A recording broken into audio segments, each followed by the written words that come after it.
ദൈവത്തിൻ്റെ നാമത്തിന് മഹത്വമുണ്ടാവട്ടെ. Bible reading പ്രോഗ്രാമിൽ സംബന്ധിക്കുന്ന ഏവർക്കും കർത്തൃനാമത്തെ സ്നേഹവന്ദനം. 2 രാജാക്കന്മാരുടെ പുസ്തകം 20-ാം അധ്യായം നമ്മൾ വായിക്കുന്നു. ഹെസ്സക്കിയാ രാജാവിനെ കുറിച്ച് മുമ്പുള്ള അധ്യായങ്ങൾ നമ്മൾ കണ്ടു. ആകാശ രാജാവിൻ്റെ മകനായിരുന്നു. അദ്ദേഹം വളരെ നീതിമാനും യഹോവ ഭയമുള്ളവനുമായിരുന്നു. അതുകൊണ്ട് മറ്റുള്ള ആ പ്രതിഷ്ഠകളുടെയൊക്കെ രൂപങ്ങൾ അദ്ദേഹം അവിടെ നിന്ന് നീക്കിക്കളയുകയും മോശ കൊടുത്ത ന്യായപ്രമാണം അനുസരിച്ച് യഹോവയെ ആരാധിക്കുവാൻ ജനത്തെ പ്രേരിപ്പിക്കുകയും അതിനുള്ള സംവിധാനം ചെയ്യുകയും ചെയ്തു. എന്നാൽ ഇപ്പോൾ അദ്ദേഹം രോഗബാധിതനായി മരിക്കാറായി എന്നുള്ള ഒരു അവസ്ഥയിലേക്ക് വന്നു. ഈ സമയത്ത് യെശയ്യാ പ്രവാചകൻ അടുത്ത് ചെന്നിട്ട് പറയുന്നു, നീ നിൻ്റെ ഗ്രഹകാര്യങ്ങളൊക്കെ നീ ആ ക്രമത്തിലാക്കുക, നീ താമസം വിനാ നീ മരിച്ചു പോകും. അപ്പോൾ ഹെസ്സക്കിയാ രാജാവ്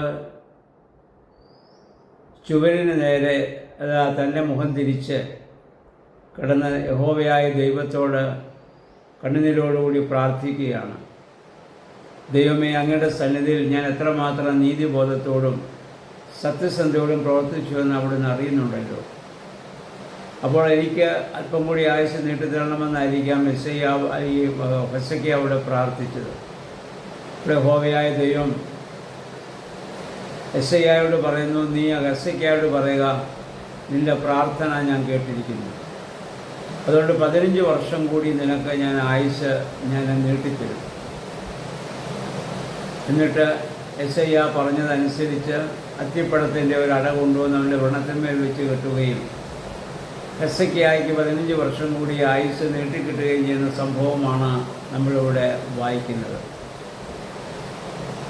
ഇനി അതിൻ്റെ അപ്പം ഇവൻ ചോദിക്കുന്നു, അങ്ങനെ ഞാൻ സൗഖ്യം പ്രാപിക്കുമെന്നുള്ള എന്താണ് അടയാളം?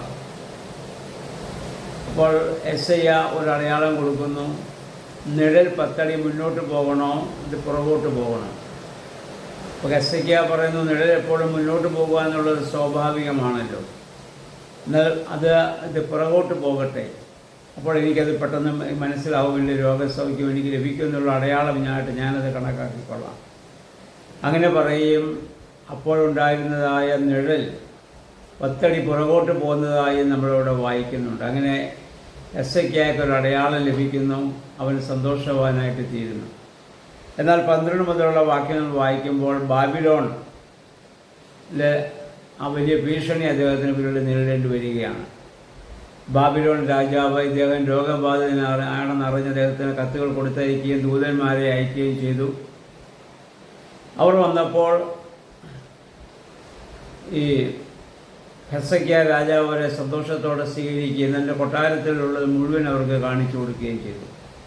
തൻ്റെ സമ്പാദ്യങ്ങളും കൊട്ടാരത്തിൻ്റേതായ എല്ലാം, തൻ്റെ സമ്പത്തുമെല്ലാം അവർക്ക് മനസ്സിലാക്കി കൊടുത്തു. അപ്പം അത് കഴിഞ്ഞുടനെ യെശയ്യാ വന്ന് ഹെസ്സക്കിയായോട് ചോദിക്കുന്നു, നീ എന്താണ് ചെയ്തത്? നീ അവരെന്തെല്ലാം കാണിച്ചു കൊടുത്തു? അപ്പം അദ്ദേഹം പറഞ്ഞു, അവർ കാണാത്തതായിട്ട് ഇനി എൻ്റെ രാജ്യത്തൊന്നുമില്ല. എൻ്റെ രാജകൊട്ടാരത്തിലും രാജ്യത്തിലും എല്ലാം ഞാൻ അവർക്ക് കാണാവുന്നതെല്ലാം ഞാൻ അവർക്ക് കാണിച്ചു കൊടുത്തിട്ടുണ്ടെന്ന് പറഞ്ഞു. യെശയ്യാ പ്രവാചകൻ പറഞ്ഞു, ഇത് മുഴുവൻ ബാബിലോൺ രാജാക്കാർ കൊണ്ടുപോകും. അവർ യുദ്ധം ചെയ്ത് അവിടെ നിന്ന് അത് പിടിച്ചെടുക്കും. അപ്പോൾ ഹെസ്സക്കിയാ വിചാരിച്ചു, തൻ്റെ മരണം വരെ തനിക്ക് സമാധാനത്തോടെ ജീവിക്കാമല്ലോ, അതിനുശേഷം പോകുന്നെങ്കിൽ പോകട്ടെ. പലപ്പോഴും നേതൃത്വത്തിലുള്ളവരുടെ ഒരു പുതിയ കാലത്തിന് മനോഭാവം നമുക്ക് കാണാൻ പറ്റും. ഞാനുള്ളപ്പോൾ, ഞാൻ ജീവിച്ചിരിക്കുമ്പോൾ കാര്യങ്ങളൊക്കെ ഭംഗിയായിട്ടും ക്രമമായിട്ടുമൊക്കെ പോകണം, അതിനുശേഷം എന്ത് സംഭവിച്ചാൽ എനിക്കെന്ത്? അത് ഒരിക്കലും ഒരു നല്ല മനോഭാവമല്ല. പണ്ടത്തെ പിതാക്കന്മാർ ആ തലമുറകളെ മുന്നിൽ കണ്ടുകൊണ്ടാണ് ജീവിക്കുകയും പ്രവർത്തിക്കുകയും ഒക്കെ ചെയ്തത്. എനിക്ക് ശേഷം പ്രളയം എന്നുള്ള മനോഭാവം അവർക്കില്ലായിരുന്നു. ഇവിടെ ഹെസ്സക്കിയാ ചിന്തിക്കുന്നത്, തൻ്റെ കാലത്ത് 15 വർഷം കൂടി ദൈവം ആയുസ് നീട്ടിത്തന്നു, അത് സന്തോഷത്തോടും സമാധാനത്തോടും കൂടി എനിക്ക് കഴിഞ്ഞുകൂടാം, അതിനുശേഷം തൻ്റെ രാജ്യം ബാബിലോൺകാർ പിടിച്ചെടുത്താൽ എനിക്ക് എന്ത് എന്നുള്ളൊരു മനോഭാവം. അതൊരു ശരിയായ മനോഭാവമല്ല.